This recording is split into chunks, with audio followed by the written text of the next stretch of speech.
What's up, guys? This is the Gospel According to Mark with a C. He is I, and I am he. Just taking some time to tell you exactly what's on my mind. Thank you for joining me once again, my friends. I hope all has been well with you. Now, guys, right off the bat, I want to give a shout out to all of you who have been wondering where I've been. Some of you have been concerned. You've been leaving comments on some of my older videos, and thank you guys very much. The fact of the matter is, I've been working very hard in my real life, on my real life job, taking care of my son and all of that stuff. So sometimes you got to prioritize, okay? Because I would be a terrible father if I was just running in here doing videos all the time while my son was adjusting to, school and doing the things that he's got to do with his ups and downs. So sometimes you just got to take that time. So I consider myself the casual YouTuber, but I keep way too much on my mind to stay away too long. And since nobody likes to listen to me in my real life, sooner or later, I find my way back here putting my wisdom in its infinite form out into the world. Okay, so here I am once again, guys, and thank you guys very much, for caring. And I want to talk about this story, guys, because I'm always seeing things and I always have things on my mind and I'm always storing things up here that I want to talk about. And I'm on X a lot, by the way, guys. If you want to check me out on X, I'm on X a lot more than I'm here, So you check me out there. I'll leave the link in the pinned comment below so you can come and follow me there. But I saw this story, and you see the thumbnail, you see what's going on. It's a very tragic story, and it reminds me of something that I've been talking about for like forever, So I want to make a couple of connections, and once again, I want to make a statement about how we're not helping, as a fandom when we feed into exactly what it is that Hollywood is trying to do with us in show business, which is to separate us, to make us, I guess, how would you say this, to make us insensitive or desensitized to one another. In other words, all of this talk about I want to see me, I want representation, it goes both ways. Everybody wants representation to the point where you can't relate to anyone else if they don't look like you. You know what I mean? It's like really making us that way. And I feel like we're under a psyop, like I said before. So let's get into what's going on. But first, I want to talk about what it is that inspired me to do this, okay? And what it is on X, I saw the story about what's going on with the so-called Harry Potter TV series and how it seems that they're going to take the character of Severus Snape, I believe it is. I've never watched Harry Potter. Always seemed corny to me. Wasn't my thing, all right? For all the Harry Potter fans out there, no offense, that's just me. I'm sure it's a good enough show or movie series or whatever, books, but I never got into them. But apparently there is this character named Severus Snape, and he was played by the late, great Alan Hans from Die Hard Rickman.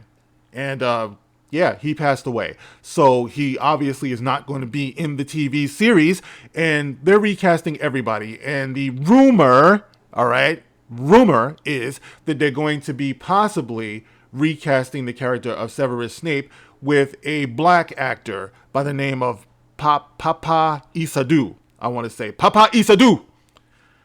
Sounds Italian to me. I don't know about you, but this guy, he's black. And you would imagine all of the normal or usual things that happen after an announcement like that are happening. All right. So the mere suggestion that this black guy might be taking the role of Severus Snape has set off the usual response, so you have people calling him Severus Ape, Harry Potter and the I don't know, Harry Potter and the food stamps. See, it's like you just have all of these things. Some of them are funny. I can, whatever. Like you or I could laugh at these things. But the point that I always make is that these decisions that are being made on these TV shows and movies, all of these race swap things, and you guys I was one of the first people talking about this on this platform, okay? So you can't act like this is just some big exclusive affront to whiteness, all right? There's a lot of people out here who don't like the idea of race swapping traditionally white characters. We just don't like it because ultimately this is what ends up happening. People end up taking offense to it on both sides. My thing is come up with original diverse characters. I don't care if they're black, they're white, they're gay, they're women, whatever. You know what I mean? But to keep doing this race, gender flop thing, to me, It is a psyop, and this is what ends up happening. We end up going at each other. So these decisions are made primarily by white liberals, the American Society of Magical Liberals, as I call them. And the result of that is that we end up fighting one another. Like, if you see me on here for years talking about how I don't like the idea of race swapping, not just me, but a lot of voices who say this, we'd rather have our own original characters. That's the reason why we fight so hard for recast T'Challa. All right, that is a credible, original, legacy character that should be allowed to go on, right? But I digress. The point is that we all don't respect the idea of race swapping. So what part of this justifies going against black people the way that a lot of people do? When they see this, the response should be, we don't want this. We want something that remains true to the source material. You know, you can state your opposition to that. Now, listen, man, if you want to make a couple of jokes, that's fine. All right. But it goes too far when you're so disrespectful, so hurtful to all of us. You know what I mean? Like, all of us, because we could all start doing this. You know what I mean? It's like black people, and a lot of black people do. They start going back at white people, but white people go back at black people. It's a drag, man. Nobody wants to see that shit. You know what I mean? But unfortunately, that's what ends up happening. This is what happened earlier on this year when we had the stage play out in London, Romeo and Juliet, when they went against the young lady who played as Juliet because they said she was too ugly. It has nothing to do with race. Yet, I will read this, right? Like, just randomly, you'll see this on X. Someone posts about Romeo and Juliet. They put a picture of the new girl, the black girl, next to Claire Danes, who played in Juliet in 1996. So some of the comments under there, why don't they come up with their own stories? Because they loot and they steal. It's nothing new. Because Africans are dumb as dog shit. That's why. Romeo and Juliet, Planet of the Apes edition.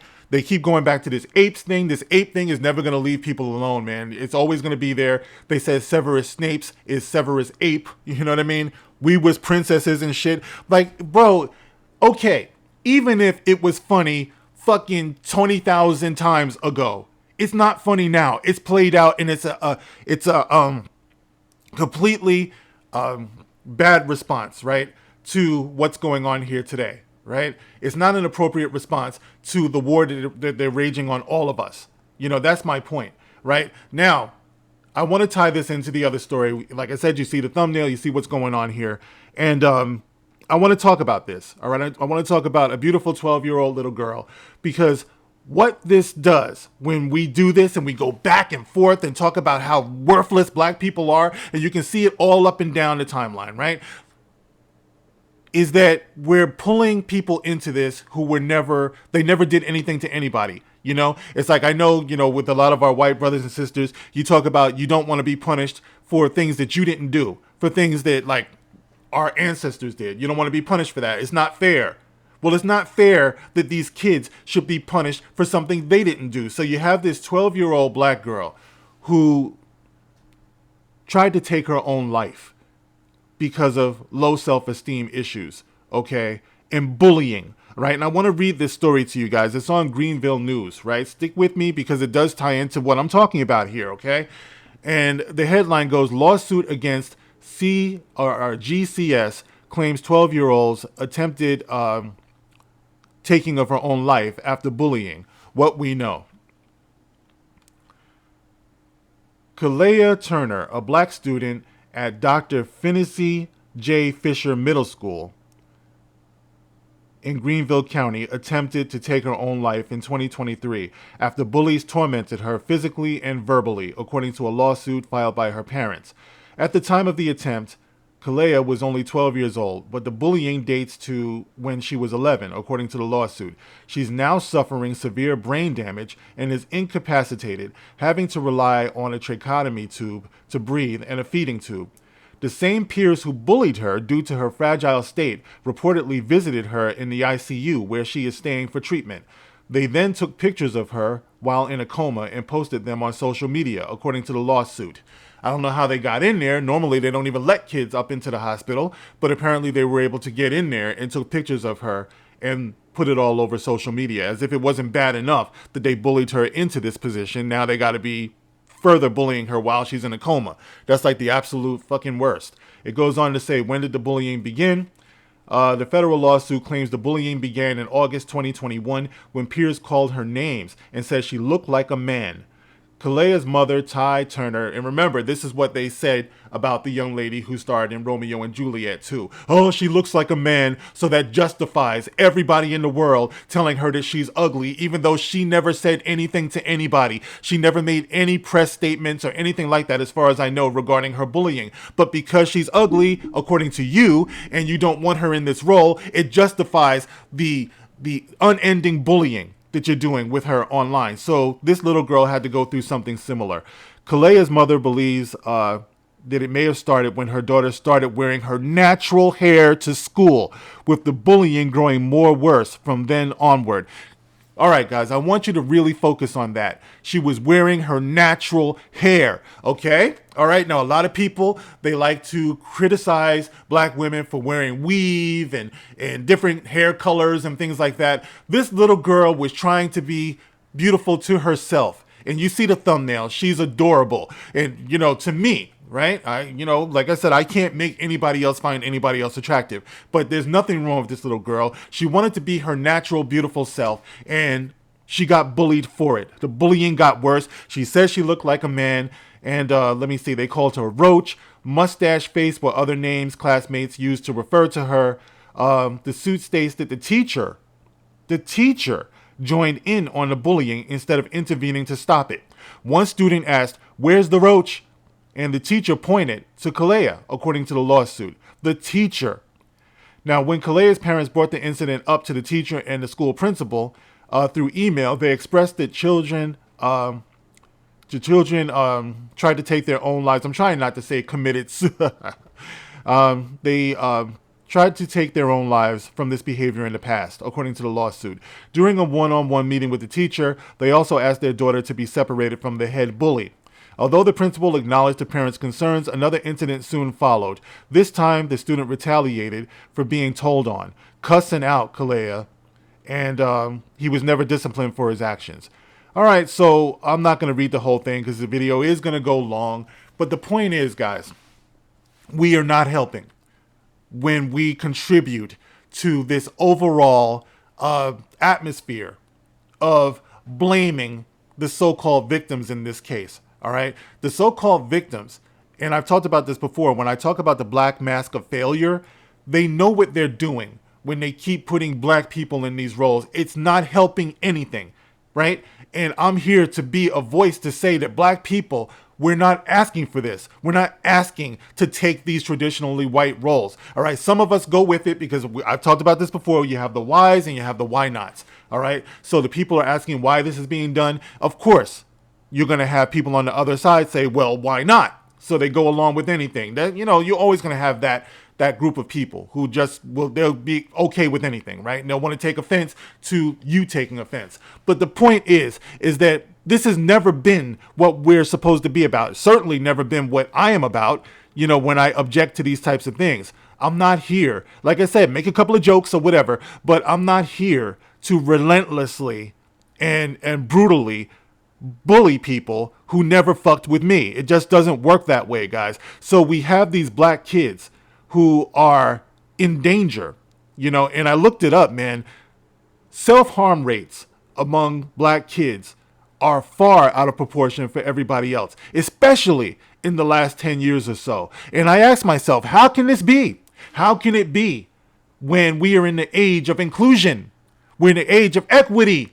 Why is it that kids are still having a hard time finding their self-worth? Because it's all artificial. That's the reason why. It's all performative. I've done that video too, talking about that, where they had a leading think tank say that all of the so-called virtue signaling that Hollywood does means nothing. We gain nothing from it.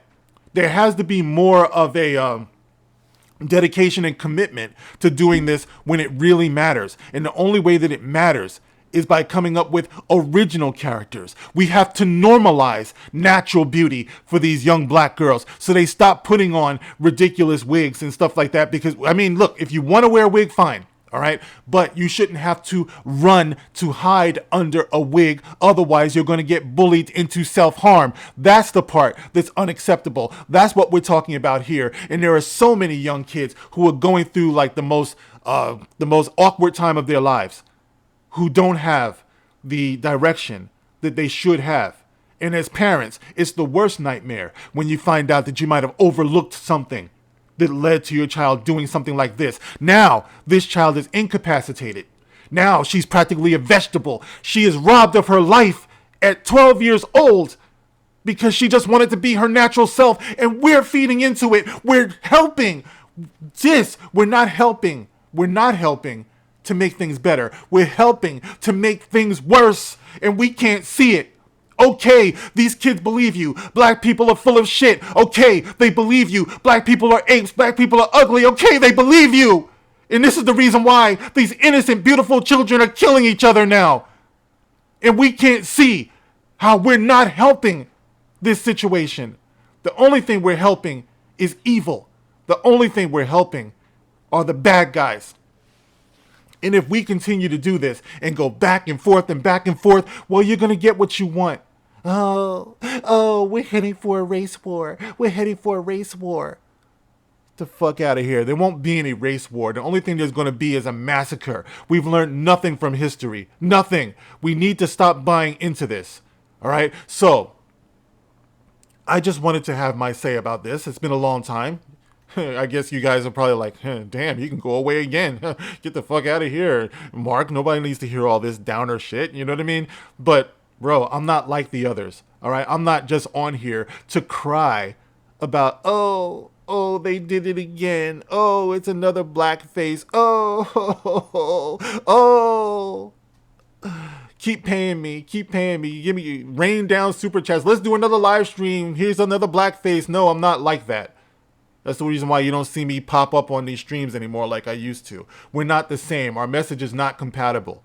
All right? I care about these kids. I always did this as a father, and I've always talked about that as a father. So when I see kids suffering, I say that it's unfair. It's unfair that black kids should be run into this type of thing, and the self-harm rates are going through the roof and everything. It's not fair that white kids, we talk about the whole, DEI stuff and everything. It's not fair that white kids should feel like they did something wrong. CRT, I spoke out against that. But unfortunately, it looks like that only goes one way. We need more voices speaking out that this is wrong across the board. We need more voices that understand that we are ultimately in this together because we have to live together. Not just because we're lovey-dovey, we love each other and everything, but ultimately that's what America is. We live together. We have to find a way to be empathetic towards one another, because when something is harming or ailing one part of something, then sooner or later it's going to spread to everybody. It's like I say before. If you find cancer in one finger, it's inappropriate to say, that's all right, I got 9 more. No, it could spread. You know what I mean? So you have to identify the disease so that you might find the cure. All right? So anyway, I just want to, like I said, I want to point that out, guys. I know YouTube doesn't give me any push and everything, but for those of you who see it, you might want to spread this around. You know what I mean? Just let people know that, look, anytime you see this on X or on social media, don't just mindlessly laugh at it, man. Understand there is a fallout from this. There are consequences to being this heavily invested in putting down other people. I don't care who the other people are. It's a wrong thing to do. All right. So I want to give a shout out to Kalea Turner and her family, her mother, her father, everybody who's going through this. Everyone who we don't see who's going through this. If you have kids, please pay attention to them before you start yelling at them when they get home. Give them a hug, listen to them, see what they might have gone through. You don't want to overlook something like this. All right. So to the kids out there, man, there are some of us old people out here who actually still do give a damn. We still do love you. And I just wanted to put this message out into the world. As always, guys, you can like, you can share, you can subscribe if you want to contribute to the channel, because YouTube doesn't push me at all. And now you see why. You can always hit that super thanks feature on each and every one of my videos. All right, guys, I will catch you on the next one. Hopefully it won't be too long before the next one. And I'll see you then. This is The Gospel According to Mark with a C. Rock on.